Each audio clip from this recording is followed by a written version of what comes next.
आधी काय करायचं, आपण हात धुण्याचं प्रात्यक्षिक करायचं आहे. जेवणापूर्वी, शौचालयातून आल्यानंतर, बाहेरून आल्यावरती आईला सांगायचं आहे स्वयंपाकापूर्वी बाळाची शी धुतल्यानंतर हात साबणाने स्वच्छ धुवायचे. मग काय घ्यायचंय, सुरुवातीला हातातले आपले घड्याळ बांगड्या काय असतील त्या काढून ठेवायचे. आणि एक बकेट घ्यायचंय, त्याला पाणी घ्यायचंय, मग घ्यायचंय आणि दुसरं कोणतरी आपल्याला हातावरती पाणी घालण्यासाठी.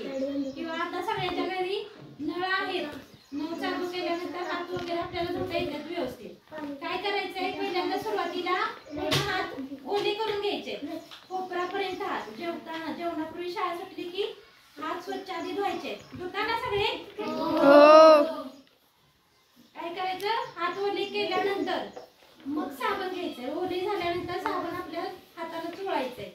सुरुवातीला पहिली स्टेप आहे, तळवे आपले हाताचे तळवे घासायचे. किती वेळा, 5 सेकंद किंवा 5 वेळा आपले घासायचे. त्यानंतर उलटे, हे बेस्केट आपले हातात बोटांच्या मध्ये घालायचे. पुन्हा हा हात इकडून पण एक करून दाखवायचे आपण. आवाज मला त्यानंतर काय करायचंय, तळवे आपल्याला ही नख आहे, त्या नखांच्या मध्ये आपल्या काय होते, माती असते, घाण वगैरे असते, ही स्वच्छ करायची. आणि नखापासूनच किटाणू आपल्या पोटात जातात, त्यामुळे हे बोटे स्वच्छ करायचे. नंतर अंगठा आपला, हा अंगठा असा चोळायचा आहे.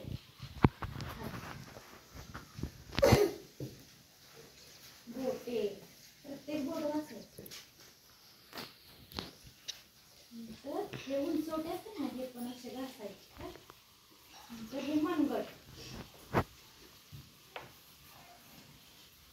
आणि पाणी घालून घ्यायचं. सगळं हात आपले धुवून झाले की असे हात सुकवायचे आणि हवेतच सुकवायचे, पुसायचे नाही. किंवा आई बघा स्वयंपाकात हात धुते पण पटकन त्या कपड्याला पुसते, कपड्याला पुसायचं नाही, तसंच हवेत वाळवायला सांगायचे. आणि तुम्ही पण ते करायचंय स्वतः. चला गाणं म्हणूया का. हातात काय पैसा, हातात काय पैसा, पाण्यात पोहतो मासा, पाण्यात पोहतो मासा, बाळ झोपतो मिठा, बाळ झोपतो मिठा, एक घास उंचा, एक घास उंचा, एक घास उंचा.